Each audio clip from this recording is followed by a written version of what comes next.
Hi friends, அஸ்ஸலாமு அலைக்கும். Welcome to Raifa kitchen. நம்ம இன்றைக்கி பார்க்க போகிறது ஒரு டின்னர் ரெசிபி தாங்க. தினமும் நைட்டுக்கு டின்னர், காலைக்கு டிஃபன் இப்படி மாற்றி மாற்றி சப்பாத்தி, பூரி, இடியாப்பம் ஏதாவது செஞ்சு கொடுத்துட்டே இருந்தாலும் வாரத்தில் 2-3 நாளைக்கு கண்டிப்பாக இந்த இட்லி, தோசை வந்துடுங்க. இட்லி, தோசை செய்கிறது நமக்கு பிரச்சனை கிடையாது. அதுக்கு எப்போ பார்த்தாலும் ஒரே மாதிரி தேங்காய் சட்னி, தக்காளி சட்னி வச்சு கொடுத்தோன்னா அதுதான் பிரச்சனை. கண்டிப்பாக போர் அடிச்சு போயிடும் பசங்களுக்கு. அதனால் நான் இன்றைக்கி வெங்காய சட்னி தான் செஞ்சுருக்கேன். இந்த வெங்காய சட்னி இட்லி, தோசை கூட தொட்டு சாப்பிட்றதுக்கு அவ்வளோ அருமையாக இருக்குங்க. தொட்டு சாப்பிடக்கூடாது, அப்படியே ஊற்றி பிசைஞ்சு சாப்பிடணும். ரொம்ப ரொம்ப சூப்பராக இருக்கும். இந்த வெங்காய சட்னி எப்படி செய்கிறதுன்னு பார்த்துடலாமா? வீடியோவை ஸ்கிப் பண்ணாமல் பாருங்கள். வீடியோக்குள்ளே போகிறதுக்கு முன்னாடி நம்ம சேனலுக்கு இப்போ தான் ஃபஸ்ட் டைமாக வந்திருக்கிறீங்கன்னா நம்ம சேனலையும் சப்ஸ்கிரைப் பண்ணிட்டு வந்துடுங்க. வாங்க இப்போ வீடியோக்குள்ளே போகலாம். இப்போது சட்னிக்கு தேவையானது எல்லாமே நான் ரெடியாக எடுத்து வச்சுட்டேன். நேரடியாக நம்ம வதக்கி விட்டுடலாம். ஒரு கடாயில் ஒரு 3 ஸ்பூன் அளவுக்கு எண்ணெய் சேர்த்துக்கோங்க. எண்ணெய் சூடானதும் ஒரு 3 ஸ்பூன் அளவுக்கு நான் கடலைப்பருப்பு சேர்த்துருக்கேன். இந்த கடலைப்பருப்பு நல்லா கலர் மாதிரி பொரிஞ்சு வரணுங்க. இது நம்ம சாம்பாருக்கு கூட்டுக்கெலாம் சேர்ப்போம் இல்லையா, அந்த கடலைப்பருப்பு தான். இப்போ நல்லா பொரிஞ்சு வந்துருச்சு. இதில் காரத்துக்கு நான் ஒரு 6 பச்சை மிளகாய் சேர்த்துருக்கேன். இந்த சட்னிக்கு மிளகாய் வத்தல் சேர்க்கக்கூடாது, பச்சை மிளகாய் தான் சேர்க்கணும். இப்போ இது கூடவே பார்த்திங்கன்னா பெரிய வெங்காயம் ஒரு 2 வெங்காயம் பெருசாக நறுக்கி வச்சுருக்கேன். அந்த வெங்காயத்தை இது கூட சேர்த்துக்கலாம். வெங்காயம் கொஞ்சம் பெருசாக இருந்தாலும் பரவாயில்லைங்க. ஏன்னா நம்ம அரைக்கத்தான் போகிறோம். அதனால் கொஞ்சம் பெருசாக இருந்தாலும் பரவாயில்ல. சேர்த்துட்டு இந்த வெங்காயத்தை ஓரளவு கலர் மாறி வர அளவுக்கு நீங்கள் வதக்கி விட்டுக்கோங்க. இப்போ இது கூட தக்காளி ஒன்றே ஒன்று சேர்த்தா போதுங்க. நம்ம தக்காளி அதிகமாக சேர்த்தோன்னா இது தக்காளி சட்னி மாதிரி டேஸ்ட் மாறிடும். அதனால் இதில் வெங்காயம், கடலைப்பருப்பு, பச்சை மிளகாவோட ஃப்ளேவர் தான் இருக்கணும்.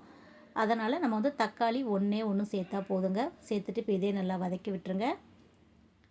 இப்போ இது கூட ஒரு சின்ன துண்டளவுக்கு இஞ்சி சேர்த்துக்கோங்க. தோலை சீவிட்டு கட் பண்ணி சேர்த்துக்கோங்க. இது கூடவே ஒரு 5-6 பூண்டு பல்லும் நான் கட் பண்ணி வச்சுருக்கேன். அதையும் சேர்த்துட்டு நல்லா வதக்கி விட்டுறலாம்.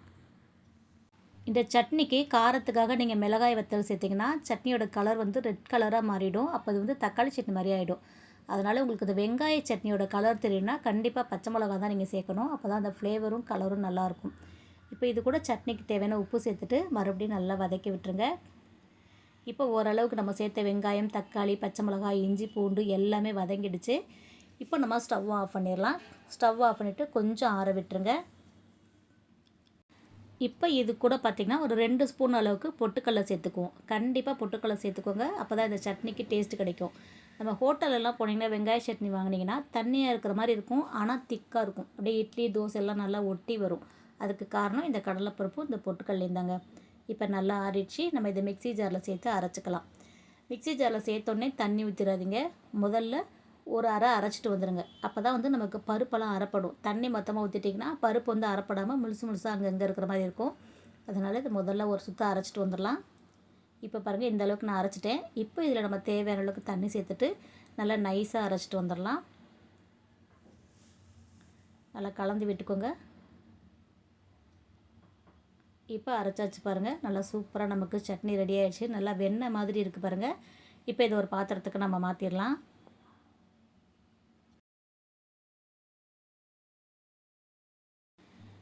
இப்போது சட்னி ஒரு கிண்ணத்துக்கு நம்ம மாற்றிடலாம்.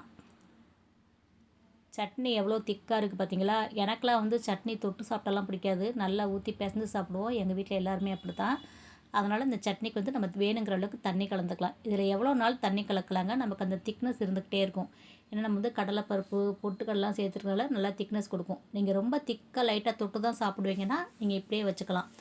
எனக்கு இது செட் ஆகாது. ஆனால் நான் இன்னும் கொஞ்சம் தண்ணி கலந்துக்கிறேன். ஏன்னா இட்லிக்கு நல்லா முங்க ஊற்றி பிசைஞ்சு சாப்பிட்டா தான் நல்லாயிருக்கும். நான் இன்றைக்கி இட்லி ஊற்றுறதுனால இன்னும் கொஞ்சம் தண்ணி சேர்த்துக்கிறேன். பாருங்கள், நல்லா தண்ணி கலந்துட்டேன். ஆனாலும் எப்படி திக்காக சூப்பராக இருக்குது பார்த்தீங்களா? இதுதான் அந்த சட்னியோட ஸ்பெஷலே. பாருங்கள் எவ்வளோ அருமையாக வந்திருக்குன்னு. இதுதான் வெங்காய சட்னியோட கலரே, இதுதான் ஒரிஜினல் கலரு. இப்போ நம்ம தாளிப்பு கொடுத்துடலாம். கண்டிப்பாக தாளிக்கணுங்க.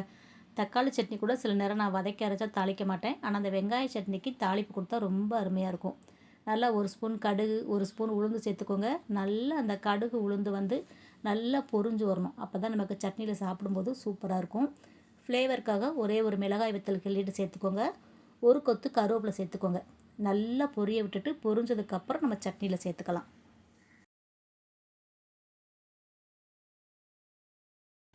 அவ்வளோதாங்க. உளுந்து நல்லா பொரிஞ்சு மணம் வந்துருச்சு. நம்ம அப்படியே எடுத்து அந்த எண்ணெயோடையே சட்னியில் சேர்த்துக்கலாம். சூப்பராக இருக்கும். அவ்வளோதாங்க, நமக்கு சுவையான வெங்காய சட்னி ரெடி ஆகிடுச்சு. இட்லியுமே ரெடி ஆகிடுச்சு. இட்லி எப்படி வந்திருக்கு பாருங்கள்.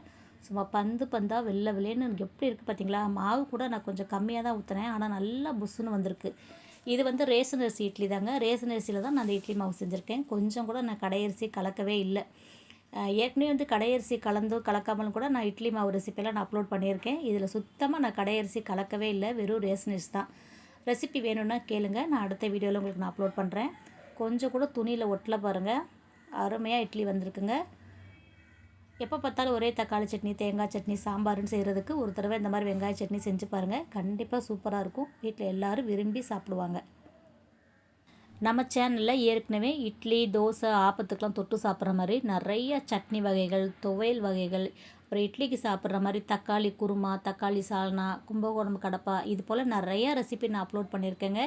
எல்லாமே சேனல் நேமுக்கு கீழே ப்ளேலிஸ்ட்டில் நான் கொடுத்துருக்கேன். தேவைப்படுறவங்க செக் பண்ணி பாருங்கள்.